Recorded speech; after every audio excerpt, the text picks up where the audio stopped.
আপা মালটার কেজি কত করে? মালটা 250 টাকা কেজি। আপনি এক কাজ করেন, আমাকে 1 কেজি মালটা দেন। আচ্ছা দিতেছি।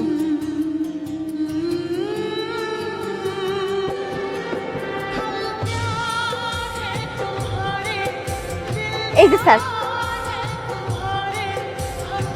এই যে আপা টাকাটা।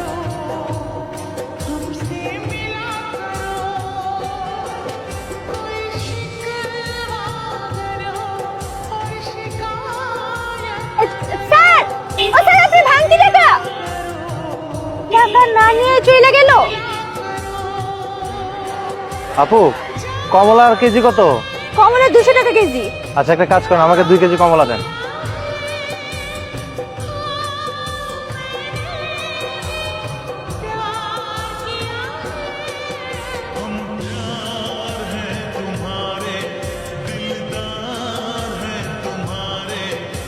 আপু একটা কাজ করেন, আপনি আমাকে 1 কেজি কমলা দেন। কেন স্যার? না আসলে আমার কাছে 2 কেজি কমলা নেওয়ার টাকা নেই। আমি ভেবেছিলাম আছে, কিন্তু আমাকে 1 কেজি কমলা নেওয়ার টাকা আছে। 1 কেজি দেন আমাকে। স্যার আপনি কালকে এসে আমার টাকা বাকিটা দিয়ে যেতে পারবেন? কালকে টাকা? হ্যাঁ পারবো আমি। তাহলে আপনি 2 কেজি নিয়ে যান, এখন 1 কেজি টাকা দিয়ে যান আর 1 কেজি টাকা কালকে দিয়ে। আচ্ছা ঠিক আছে, এই যে না, আর আমি বাকি টাকা কালকে এসে দিয়ে যাবো।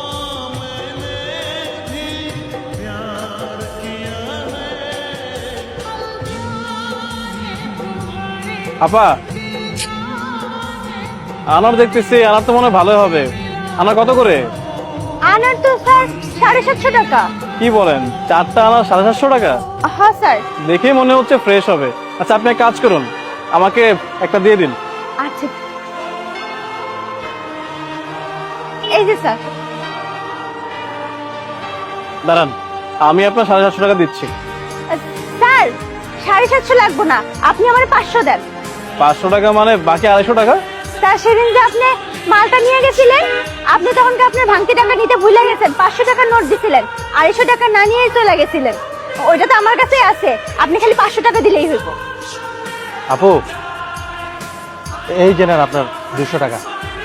আমি আপনার কাছে 200 টাকা পাইতাম কবে? কেন আপনি ভুলে গেছেন?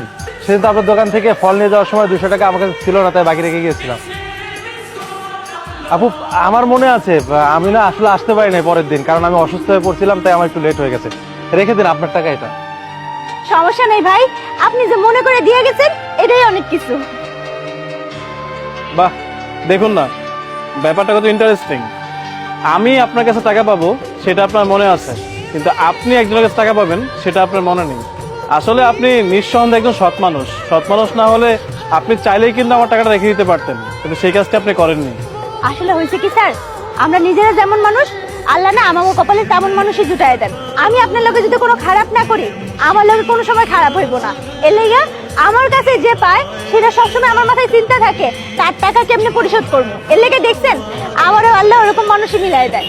খুব ভালো লাগলো যে আমাদের সমাজে এখন এরকম ভালো মানুষ আছে। আসলে সৎভাবে ব্যবসা করলে হয়তো অল্প ইনকাম, কিন্তু সেটা দিয়ে আপনি খুব সুখে থাকতে পারবেন। আর আপনি যে মানসিকতা দেখিয়েছেন তাতে আসলে আমাকে খুব অবাক করেছে। আমি খুব খুশি হয়েছি যে আমাদের সমাজে এখন এমন মানুষ আছে। যদি আমরা সবাই এমন হতাম তাহলে হয়তো আমাদের দেশটা অনেক সুন্দর হতো। জি স্যার, আপনি আমার লাগে দোয়া করেন যাতে সব সময় এরকম সৎভাবে ব্যবসা করতে পারি। অবশ্যই অবশ্যই দোয়া করবো। আর হ্যাঁ, এখন থেকে সব সময় আমি আপনার দোকান থেকেই ফল ফ্রুট নিয়ে যাবো। কেন জানেন? কারণ আপনি একজন সৎ মানুষ, আর আপনি জেনে শুনে আমাকে খারাপ কোনো